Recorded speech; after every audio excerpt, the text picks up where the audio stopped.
Hello everyone, I hope you all are doing very well. Today's subject is Hindi Reader, Chapter 5, जब तक जीना। ये हमारी एक कविता है जिसका नाम है जब तक जीना। इसमें हम पढ़ने वाले हैं कि हर एक वस्तु की, हर एक व्यक्ति की अपनी अपनी महत्वता होती है, अपनी अपनी इम्पोर्टेंस होती है और हमें उस चीज से खुश रहना चाहिए। हमें ये नहीं करना चाहिए कि जो चीज दूसरों के पास है उससे हमें दुखी होना चाहिए, बल्कि हमें क्या करना चाहिए, जो भी हमारे पास है उस चीज से हमें हमेशा संतुष्ट रहना चाहिए, खुश रहना चाहिए। इस कविता में हम इसी के बारे में पढ़ेंगे। तो स्टार्ट करते हैं।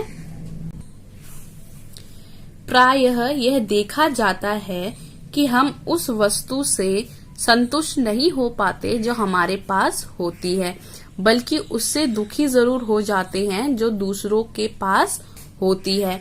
आइए इस कविता को पढ़े तथा यह जाने कि किस तरह सभी का अपना अपना महत्व होता है। तो अक्सर ये देखा जाता है कि जो भी चीज हमारे पास है हम उससे कभी भी खुश नहीं होते हैं, बल्कि और क्या होता है, जब हम दूसरों के पास कुछ चीजें देखते हैं तो हमें उनसे दुखी होता है कि उनके पास वो चीज है लेकिन हमारे पास वो चीज नहीं है। लेकिन हम इस कविता में क्या पढ़ेंगे कि सभी चीजों का, हर एक वस्तु का अपना अपना एक महत्व होता है और हमें कभी भी दूसरों की चीजों को देखकर दुखी नहीं होना चाहिए, बल्कि जो हमारे पास है हमें उसी चीज में खुश रहना चाहिए। तो स्टार्ट करते हैं आज की पोयम। कहा फूल ने पत्थर भाई, तुमने है क्या किस्मत पाई, पड़े हुए रहते हो ऐसे, तुम्हें न कोई चिंता जैसे। मैं तो जब भी मुस्काता हूँ और सुरभि से भर जाता हूँ, तोड़ मुझे तब कोई लेता, गूंथ किसी माला में देता। डाल गले में इतराता है या मस्ती में इठलाता है, फिर जब मैं कुम्हला जाता हूँ, फेंक दिया तब मैं जाता हूँ। तो यहाँ पर फूल जो है वो पत्थर से कह रहा है। यहाँ पर फूल जो है वो काफी दुखी लग रहा है और वो क्या कह रहा है, पत्थर से अपनी मन के विचार व्यक्त कर रहा है कि वो क्या कह रहा है कि पत्थर भाई, तुम्हारी बहुत ही अच्छी किस्मत है, कितना अच्छा भाग्य है तुम्हारा, तुमने क्या किस्मत पाई है, क्या भाग्य पाया है। तुम तो एक ही जगह पड़े रहते हो, यानी कि एक ही जगह बैठे रहते हो, तुम्हें ना किसी चीज की कोई चिंता है और ना ही किसी चीज की कोई फिक्र है।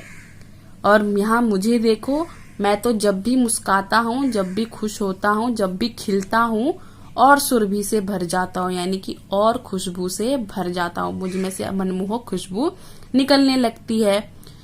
तोड़ मुझे तब कोई लेता, और जैसे ही मैं खिलने लगता हूँ, मुझ में खुशबू आने लगती है, तो कोई मुझे तोड़कर ले लेता है और किसी माला में गूंथ लेता है, इसकी माला बना लेता है, मेरी फूलों की माला बना लेता है। डाल गले में इतराता है या मस्ती में इठलाता है, तो जब वो माला गूंथ कर अपने गले में डालता है तो वो बहुत खुश हो जाता है और अपनी उस धुन में नाचता रहता है, खिलखिलाता रहता है।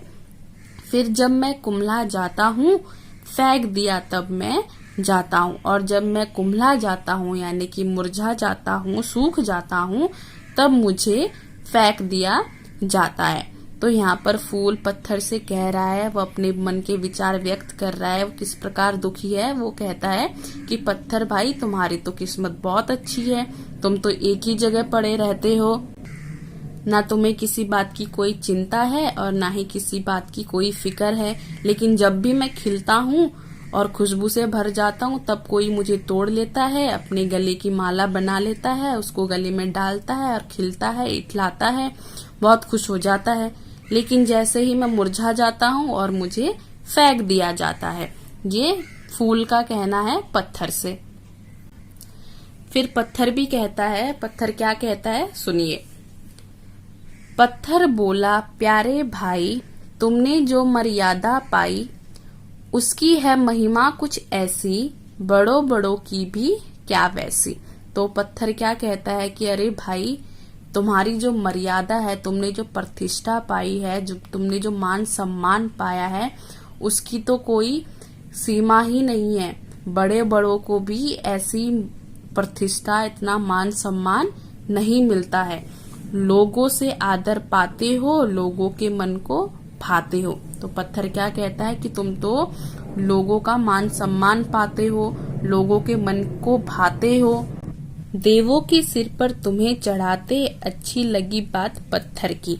तो यहाँ पर पत्थर जो है वो काफी अब निराश है। वो भी अपने मन के विचार व्यक्त कर रहा है फूल से कि अरे फूल भाई, तुमने तो क्या किस्मत पाई है, तुम्हारा क्या मान सम्मान है, ऐसा तो बड़ों बड़ों को भी नहीं मिलता है। तुम्हें लोग पसंद करते हैं, तुम्हें लोग मान सम्मान देते हैं, तुम्हें तो भगवान के आगे, देवों के सिर पर तुम्हें चढ़ाया जाता है। अच्छी लगी बात पत्थर की, और ये बात फूल को पत्थर की बहुत अच्छी लगती है।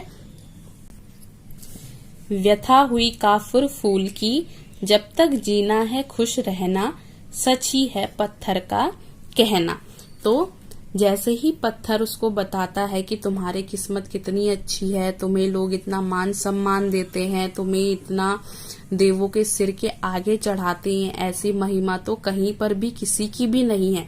ये बात सुनकर फूल को काफी अच्छा लगता है, और उसकी जो व्यथा होती है, जो वो अपना दुख उसको होता है, वो क्या हो जाती है, काफुर हो जाती है, यानी कि दूर हो जाती है उससे। तो फिर वो क्या सीखता है कि जब तक भी जीना है खुश रहना है, सच ही है पत्थर का कहना। पत्थर ने सच ही कहा कि जब तक भी जीना है खुश रहकर ही जीना है। सबकी अपनी अपनी क्या होती है, इम्पोर्टेंस होती है। फूल देवों के सर पर चढ़ता है, वो उसकी इम्पोर्टेंस है। पत्थर एक जगह रहता है, उसको कुछ नहीं करना पड़ता, वो उसकी इम्पोर्टेंस है। ठीक है, तो इससे हमें क्या शिक्षा मिलती है, हमें अपनी उपयोगिता समझनी चाहिए। क्या समझनी चाहिए कि हमारी क्या इम्पोर्टेंस है।